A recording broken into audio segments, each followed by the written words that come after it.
sobre vuestros caminos estáis sembrando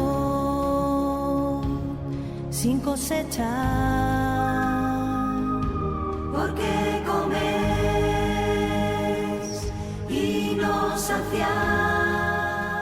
Sendas antiguas, vidas ejemplares de ayer para cristianos de hoy. Soy lleno, edificar.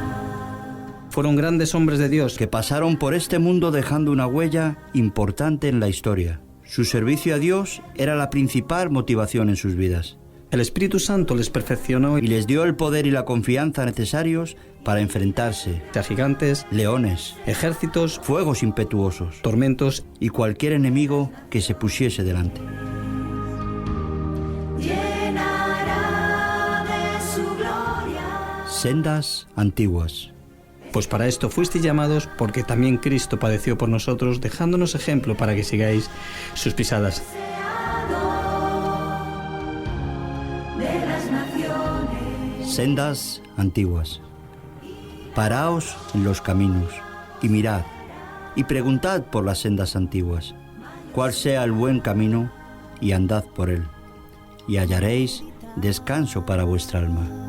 Sobre vuestros caminos. Sendas antiguas. Carlos Spurgeon, el príncipe de los predicadores. Nació en el año 1834, falleció en el año 1892.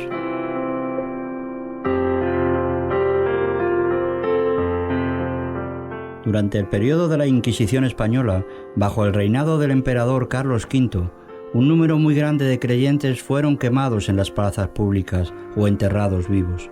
El hijo de Carlos V, Felipe II, en 1567 llevó la persecución hasta los Países Bajos, declarando que aunque le costase 1000 veces su propia vida, él limpiaría todo su dominio del protestantismo.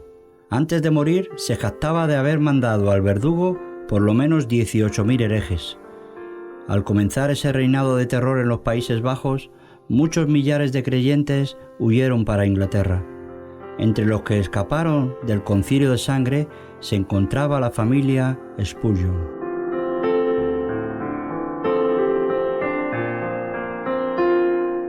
En Inglaterra, el pueblo de Dios tampoco se encontraba libre de la persecución. Al mismo tiempo que Juan Bunyan, autor del Progreso del Peregrino, permanecía en la prisión de Bedford, John Spurgeon, bisabuelo del tatarabuelo de Carlos, se encontraba preso por segunda vez por haber asistido a un culto evangélico. Y permaneció casi 4 meses en la cárcel de Chelmsford, donde pasó la mayor parte del tiempo sentado por hallarse demasiado débil para acostarse.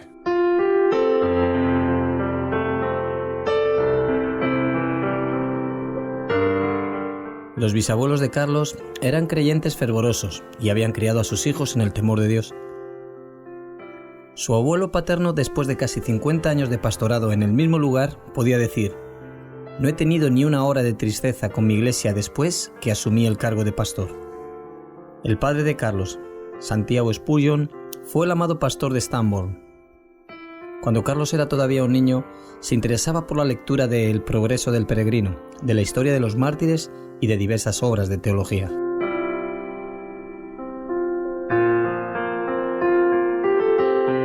Es casi imposible apreciar la enorme influencia que esas obras ejercieron sobre su vida. Se puede decir que él era precoz en los asuntos espirituales por el siguiente acontecimiento.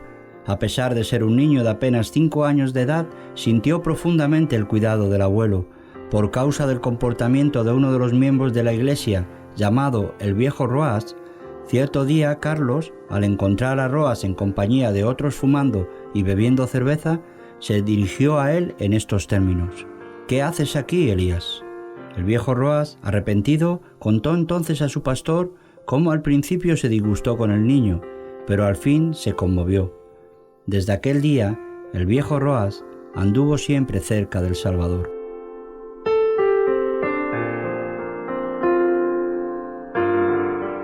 Cuando Carlos era todavía pequeño, quedó convencido de pecado por Dios. Durante algunos años se sintió como una criatura sin esperanza, sin consuelo. Asistía a diferentes cursos en distintos lugares sin llegar a saber cómo podía librarse del pecado. Entonces, cuando tenía 15 años de edad, aumentó en él el deseo de ser salvo. Ese deseo aumentó en tal forma que pasó 6 meses agonizando en oración. En ese tiempo, un día asistió a un culto en cierta iglesia, pero ese día el predicador no pudo ir al culto debido a una gran tormenta de nieve. A falta del pastor, un zapatero se levantó para predicar ante las pocas personas que se encontraban presentes y leyó este texto.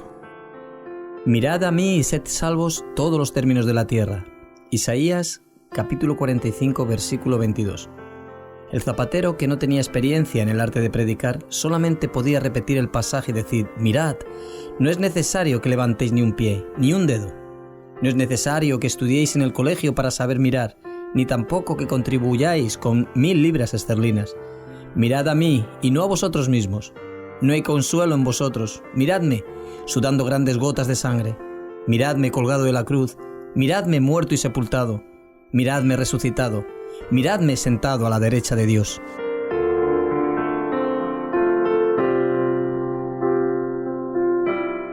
Luego, fijando los ojos en Carlos, le dijo: «Joven, parece que tú eres desgraciado.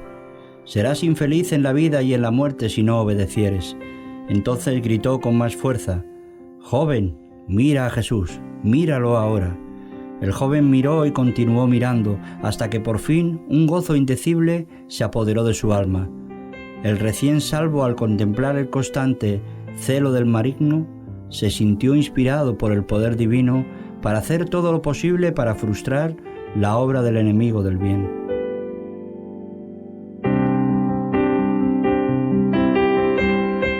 Spurgeon aprovechaba todas las oportunidades para distribuir folletos. Se entregaba de todo corazón a enseñar en la escuela dominical, donde se ganó desde el comienzo el amor de sus alumnos, y por intermedio de ellos la presencia de los padres en la escuela dominical. A la edad de 16 años comenzó a predicar. Acerca de ese hecho, él dijo lo siguiente: «¿Cuántas veces me fue concedido el privilegio de predicar en la cocina de la casa de algún agricultor o en un establo?» Algunos meses después de predicar su primer sermón, fue llamado a pastorear la iglesia de Waterbeach.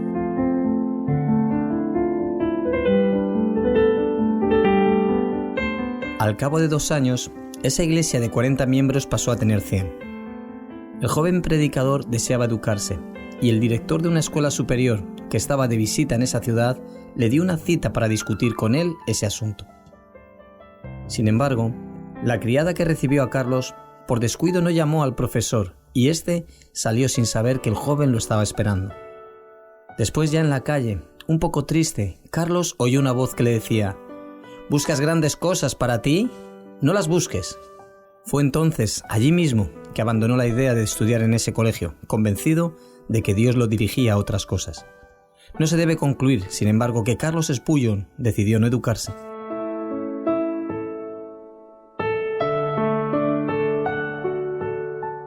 Después de eso, él aprovechó todos los momentos libres para estudiar.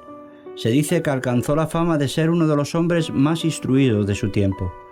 Spurgeon había predicado en Waterbeach solamente durante 2 años, cuando fue llamado a predicar en el Park Street Chapel de Londres.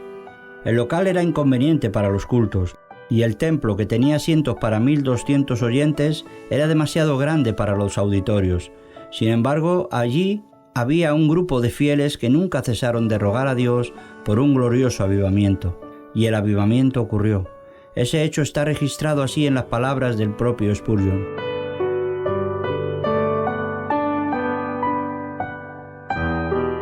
Al comienzo yo predicaba solamente a un puñado de oyentes. Sin embargo, no me olvido de la insistencia de sus oraciones. A veces parecía que rogaban hasta querer ver realmente presente el ángel del pacto queriendo bendecirlos. Más de una vez nos admiramos con la solemnidad de las oraciones hasta que llegábamos a sentir quietud, mientras el poder del Señor nos sobrevenía. Así fue como descendió la bendición. La casa se llenó de oyentes y fueron salvas decenas de almas, bajo el ministerio de ese joven de 19 años.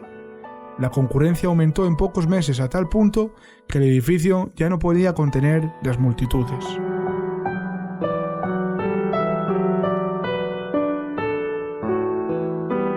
Sendas antiguas. Carlos Spurgeon. el príncipe de los predicadores.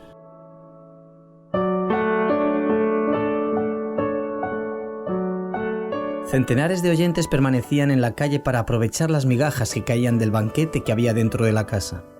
Se resolvió entonces reformar el New Park Street Chapel y durante el tiempo de la obra se celebraban los cultos en Exeter Hall, un edificio que tenía asientos para 4.500 oyentes. Allí, en menos de 2 meses, los auditorios fueron tan grandes que las calles durante los cultos se volvían intransitables. Cuando volvieron al edificio de la New Park Street Chapel, el problema en vez de estar resuelto era aún mayor. 3.000 personas ocupaban ahora el espacio preparado para 1.500.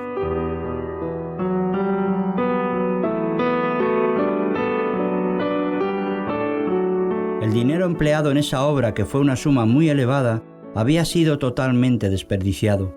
Se hizo necesario volver para Exeter Hall, pero ni el Exeter Hall era suficiente para los auditorios y la iglesia tuvo que tomar una actitud espectacular. Carlos alquiló el Surrey Music Hall, el edificio más amplio, imponente y magnífico de Londres, construido para diversiones públicas. La noticia de que los cultos tendrían lugar en ese lugar, en vez de en el Exeter Hall, electrificaron a toda la ciudad de Londres.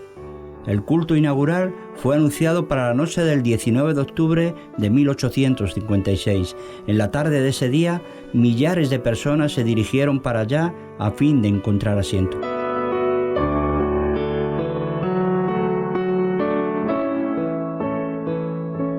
Cuando por fin el culto comenzó, el edificio en el cual cabían 12.000 personas estaba totalmente lleno y había más de 10.000 personas afuera que no podían entrar. Desde el primer culto celebrado en el Surrey Music Hall, se notaron indicios de la persecución que Spurgeon tendría que encarar. Él estaba orando, después de la lectura de las Escrituras, cuando los enemigos de la obra de Dios se levantaron gritando: ¡Fuego, fuego! A pesar de todos los esfuerzos de Spurgeon y de todos los otros creyentes, la gran masa de gente estaba tan envuelta en el tumulto que se produjo que 7 personas murieron y 28 quedaron gravemente heridas.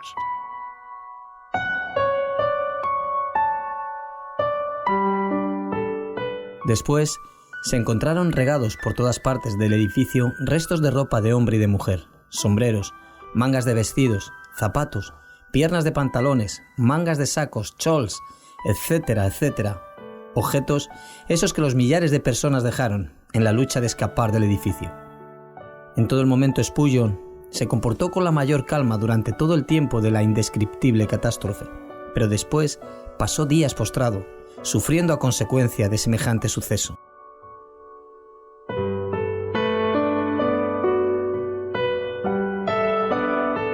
Las noticias sobre los trágicos sucesos ocurridos durante el primer culto, celebrado en el Surrey Music Hall, en vez de perjudicar la obra, sirvieron de estímulo para aumentar el interés por los cultos. De un día para otro, Spurgeon, el héroe del sur de Londres, se volvió un personaje de proyección mundial. Aceptó invitaciones para predicar en las ciudades de toda Inglaterra, Escocia, Irlanda, Gales, Holanda y Francia. Predicaba al aire libre y en los mayores edificios, un promedio de 8 a 12 veces por semana.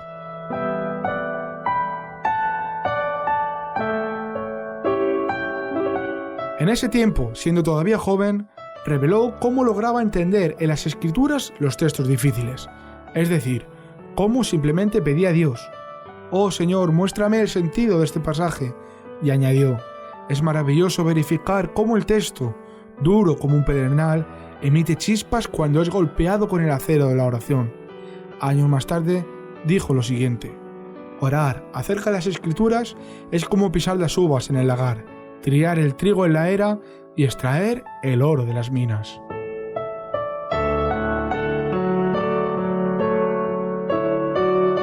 Acerca de su vida familiar, Susana, la esposa de Spurgeon, escribió lo siguiente: «Practicábamos el culto doméstico, ya fuese hospedados en un rancho en las sierras, ya en un suntuoso cuarto de hotel de la ciudad. Y la bendita presencia de Cristo, que para muchos creyentes parece imposible alcanzar, era para él la atmósfera natural. Él vivía y respiraba en el Señor. Antes de iniciar la construcción del famoso templo de Londres, el Tabernáculo Metropolitano, Spurgeon, junto con algunos de los miembros de la Iglesia, se arrodillaron en el terreno entre las pilas de materiales de construcción y rogaron a Dios que no permitiese que ningún trabajador muriese ni quedase herido durante la ejecución de las obras de construcción.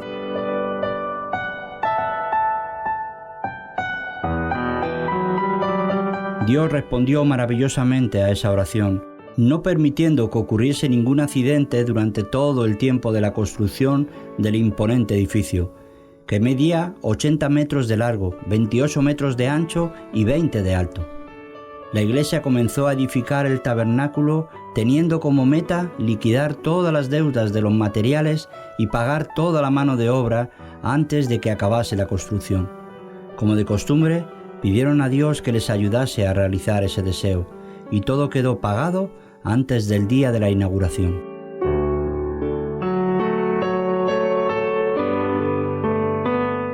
El Tabernáculo Metropolitano quedó terminado en marzo de 1861. Durante los siguientes 31 años, un promedio de 5.000 personas se congregaba allí todos los domingos, por la mañana y por la noche, de 3 en 3 meses.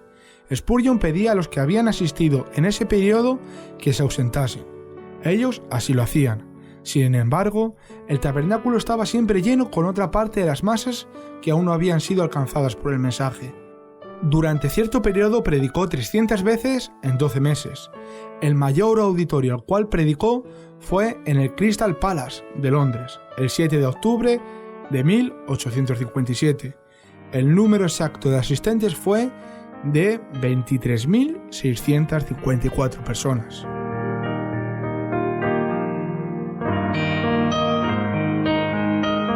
Spurgeon se esforzó tanto en aquella ocasión y su cansancio fue tan grande que después de ese sermón de la noche del miércoles durmió hasta la mañana del viernes. Sin embargo, no debemos pensar que solamente era en el púlpito que su alma ardía por la salvación de los perdidos. También se ocupaba grandemente en el evangelismo individual. En ese sentido citamos aquí lo que cierto creyente dijo con respecto a él. He visto auditorios de 6.500 personas enteramente impresionados por el fervor de Spurgeon.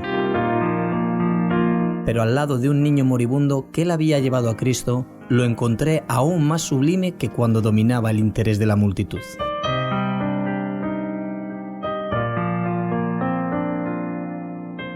Parece imposible que semejante predicador tuviese tiempo para escribir. Sin embargo, los libros que él escribió constituyen una biblioteca de 135 tomos.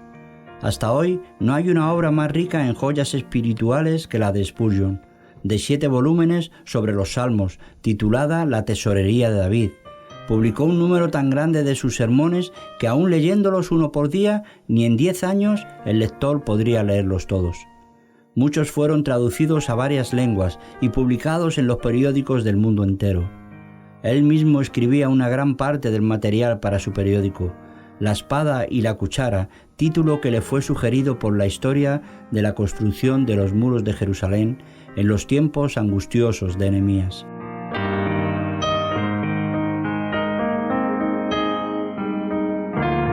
Además de predicar constantemente a grandes auditorios y de escribir tantos libros, se esforzó también en otras varias actividades.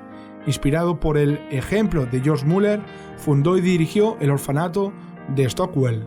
Los que estaban al frente de esa obra pedían a Dios y recibían lo necesario para levantar edificio tras edificio y para sustentar a centenares de niños desamparados. Reconociendo la necesidad de instruir a los jóvenes llamados por Dios para proclamar el Evangelio y de esa manera alcanzar un mayor número de perdidos, fundó y dirigió el Colegio de los Pastores con la misma fe en Dios que demostró en la obra de cuidar a los huérfanos.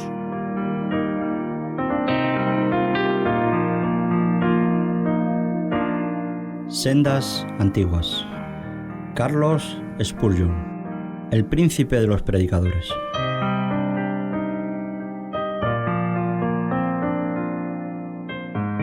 Impresionado por la vasta circulación de literatura viciosa, formó una junta de venta de libros evangélicos. Decenas de vendedores fueron sustentados y se pronunciaron millares de discursos, además de venderse de casa en casa muchas toneladas de escrituras y de otros libros. Acerca del éxito tan estupendo alcanzado en la vida de Spurgeon, conviene observar lo siguiente. Ninguno de sus antepasados alcanzó fama. Su voz podía predicar a los mayores auditorios, pero otros predicadores sin fama gozaban también de la misma voz. El príncipe de los predicadores era, ante todo, el príncipe de rodillas.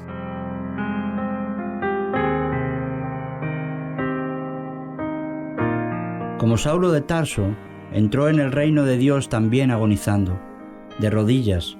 En el caso de Spurgeon, esa angustia duró 6 meses. Después, como sucedió con Saulo de Tarso, la fervorosa oración se convirtió en un hábito en su vida. Aquellos que asistían a los cultos en el gran tabernáculo metropolitano decían que las oraciones eran la parte más sublime de los cultos. Cuando alguien le pedía a Spurgeon que explicase el poder de su oración, el príncipe de rodillas señalaba para el entresuelo que quedaba abajo del salón del tabernáculo metropolitano y decía: «En la sala que está ahí abajo hay 300 creyentes que saben orar. Todas las veces que yo predico, ellos se reúnen allí para sustentarme las manos, orando y suplicando ininterrumpidamente. En la sala que está abajo de nuestros pies es donde se encuentra la explicación del misterio de esas bendiciones».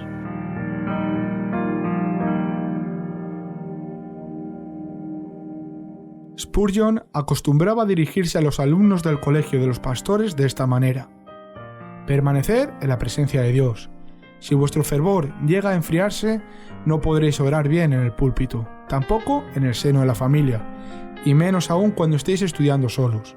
Si vuestra alma se debilita, los oyentes, sin saber por qué, notarán que vuestras oraciones públicas tienen muy poco sabor. Asimismo, sobre la oración, su esposa dio este testimonio. Él le daba mucha importancia a la media hora de oración que pasaba con Dios antes de comenzar el culto. Cierto creyente también escribió sobre este respecto lo siguiente: se siente durante su oración pública que él es un hombre de bastante fuerza como para llevar en las manos ungidas las oraciones de una multitud.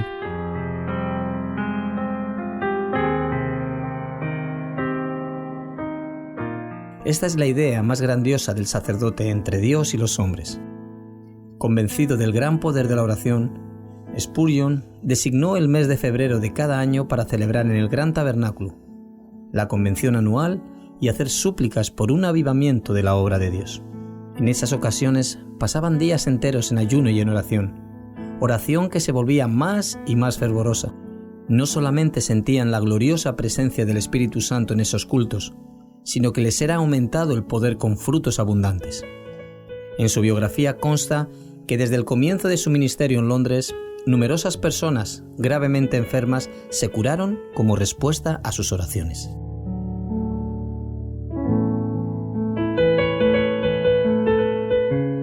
La vida de Spurgeon no era una vida egoísta y de interés propio. Él y su esposa hicieron los mayores sacrificios para colocar libros espirituales en las manos de un gran número de predicadores pobres y contribuían constantemente al sustento de las viudas y huérfanos. Recibían grandes sumas de dinero, pero lo daban todo para el progreso de la obra de Dios. Nunca buscó fama ni la honra de fundador de otra denominación, como muchos de sus amigos esperaban. Nunca predicó para su propia gloria, sino que tuvo siempre como propósito el mensaje de la cruz, para llevar a los oyentes a Dios. Consideraba sus sermones como si fuesen saetas, y ponía en ellos todo su corazón, empleando toda su fuerza espiritual para producirlos. Predicaba confiando en el poder del Espíritu Santo, empleando lo que Dios le concediera para conmover el mayor número de oyentes.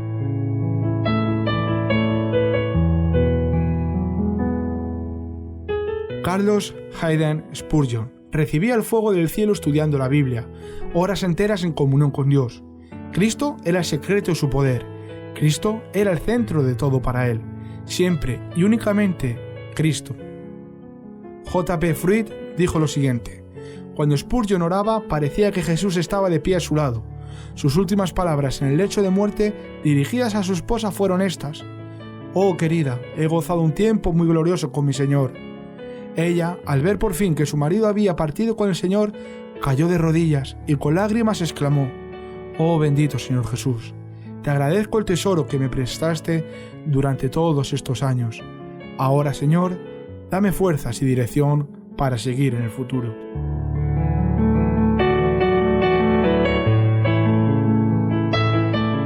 $6.000 personas asistieron a su funeral. En el féretro le pusieron una Biblia abierta que mostraba el texto que Dios usó para convertirlo. Mirad a mí y sed salvos, todos los términos de la tierra. El cortejo fúnebre pasó entre cientos de miles de personas que se encontraban apostadas de pie en las calles. La sencilla tumba del célebre príncipe de los predicadores en el cementerio de Norwood da testimonio de la verdadera grandeza de su vida. En la lápida se leen estas humildes palabras: Aquí yace el cuerpo de Carlos Haydon Spurgeon, esperando la aparición de su Señor y Salvador Jesucristo.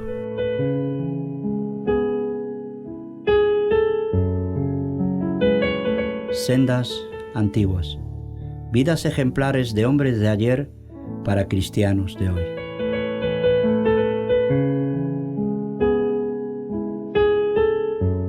Porque nunca la profecía fue traída por voluntad humana, sino que los santos hombres de Dios hablaron siendo inspirados por el Espíritu Santo.